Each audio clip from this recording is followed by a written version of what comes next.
ये है कि जहाँ पर हम खड़े हैं ये सामुदायिक भवन देख लीजिए, 20 साल से ऊपर हो गए, आज तक यहाँ पे कोई विकास नहीं हुआ। हमारे पास तो जो हमारे विधायक हैं तेजपाल नागर जी आज तक भी नहीं आए।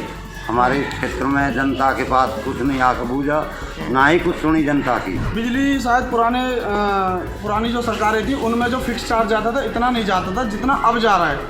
क्या करें, जो हमारा जो बाली समाज है इसमें कोई भी गली देख लेंगे यहाँ पर आगे जाकर बिल्कुल कीचड़ मिलेगी।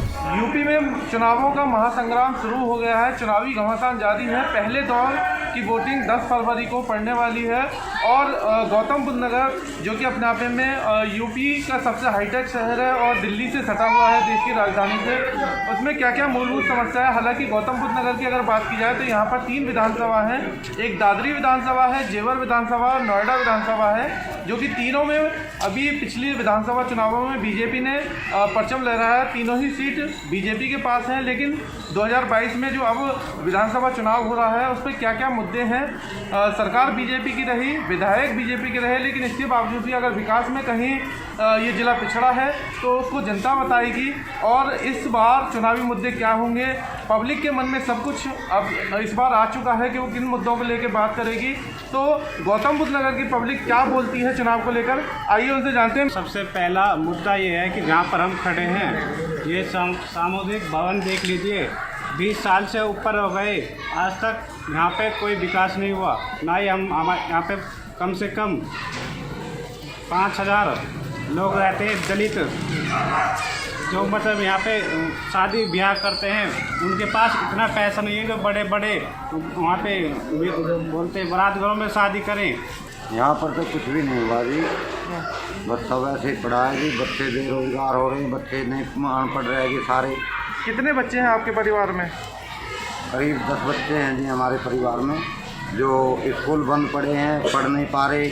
आए दिन लॉकडाउन लग जाता, आए दिन वो हो जाता, और 5 किलो राशन मिलता है। इस राशन में क्या पूर्ति होती है, कोई रोजगार ही नहीं है। गैस सिलेंडर इतने महंगे कर दिए कि हम पर खरीद नहीं पाए जा रहे। जो हम 10,000 रुपये कमाने वाले थे, आज कंपनी कह रही है 5,000 रुपये लो और नौकरी करो। 5,000 रुपये में सिलेंडर में यह बच्चे इनका जीवन पाल है। सरकार ने जो वादे करे थे कि हर निचले तबके तक के आदमी को विकास की जो मुख्य धारा है उससे जोड़ा जा रहा है, तो जो विधायक हैं आपके इलाके के वो आपके लोगों के बीच में कभी आए, या अब ऐसा कौन सा कमी है जिसको आप इस विधानसभा में मुद्दा बनाएंगे, इसको देखकर वोट करेंगे? नहीं जी, हमारे पास तो जो हमारे विधायक हैं तेजपाल नागर जी आज तक भी नहीं आए।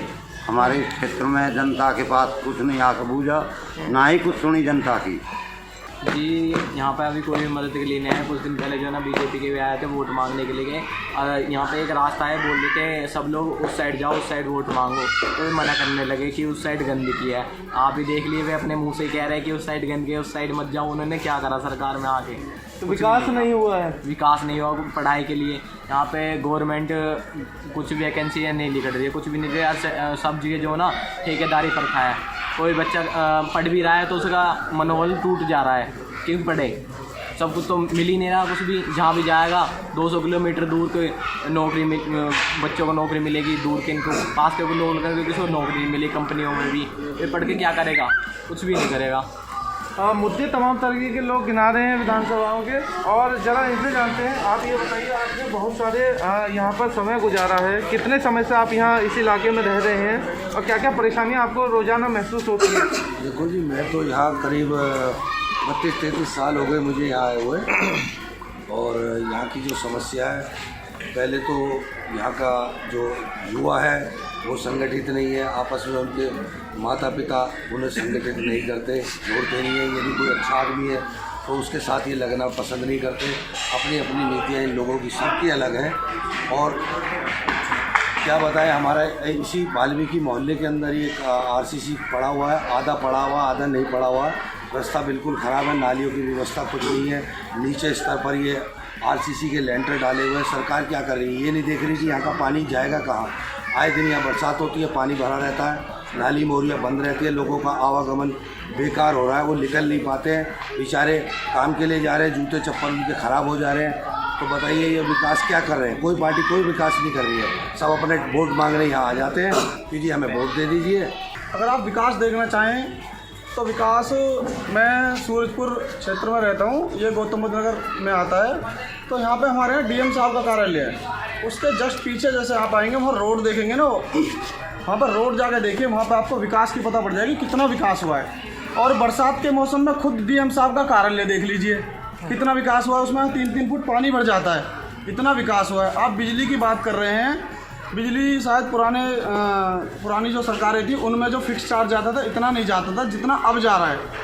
और कुछ देर पहले मैंने देखा था कि आप रोज़गार की बात कर रहे थे, माननीय विधायक तेजपाल नागर जी, वो कह रहे हैं कि अब की बार सरकार आई हमारी, हम 40% आरक्षण देंगे यहाँ के युवाओं को।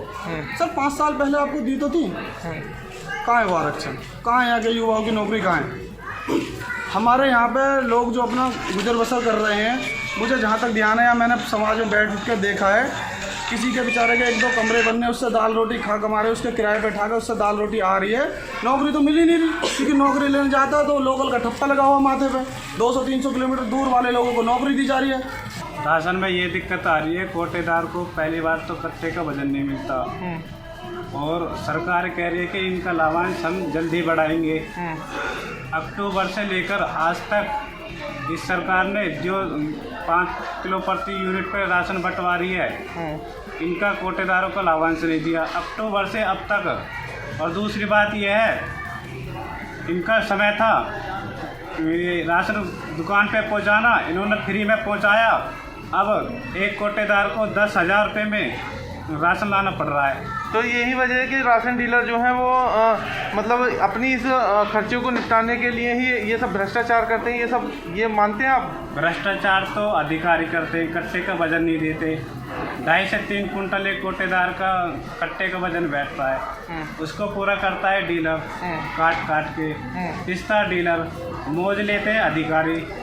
क्या करें, जो हमारा जो बालिग समाज है इसमें कोई भी गली देख लेंगे यहाँ पर आगे जाकर बिल्कुल कीचड़ मिलेगी, इसका कोई भी समाधान हमें नहीं मिलेगा। सरकार किसी की भी आ जाए हमें कोई फ़ायदा नहीं मिलता। एक हमारे बालिग समाज है, अथॉरिटी के कर्मचारी हैं, इनको कोई लाभ नहीं मिला। सब कम 20 साल से 25 साल से कर्मचारी, सफाई कर्मचारी काम कर रहे हैं, उनको कोई भी लाभ नहीं मिला। उसमें ना जो कर्मचारी पुराने हो गए उनको परमानेंट किया जाए, आज की डेट में कोई लाभ नहीं मिला। सरकार किसी की आ जाए हमको कोई लाभ नहीं मिला। गौतम बुद्ध नगर अपने आप में यूपी में या देश के नक्शे में अहम स्थान रखता हो, लेकिन यहाँ पर जितने विधायक अब तक आए सबने झूठे वादे किए। जो विकास के अंतिम पायदान तक पहुँचना चाहिए था उससे ये लोग सभी महरूम हैं। और इस बार ये लोग अपने मन में तय कर चुके हैं कि कौन कौन से मुद्दे हैं जिन पर वो पिछली बार धोखा दिया गया, अब की बार वो वोट की चोट से इसका बदला लेंगे। और 10 फरवरी को जब मतदान होगा गौतम बुद्ध नगर में, तब ये तय होगा कि अब की बार किसके सिर पर जीत का सेहरा बनता है। मुद्दे क्या ही हैं गौतम बुद्ध नगर में, हालांकि यहाँ से पूर्व मुख्यमंत्री मायावती का गृह जनपद भी है, तो उस नाते भी ये जिला अहम हो जाता है। और पिछली बार जो 3 बीजेपी के विधायक जीत कर यहाँ से गए थे, अब की बार क्या वो अपनी जीत जो है उसको दोहरा पाते हैं, ये सब 10 फरवरी को मतदान होगा। और जब नतीजे आएंगे 10 मार्च को, उसके बाद तय होगा। ग्रेटर नोएडा के सूरजपुर से अकरम खान, R9 न्यूज़।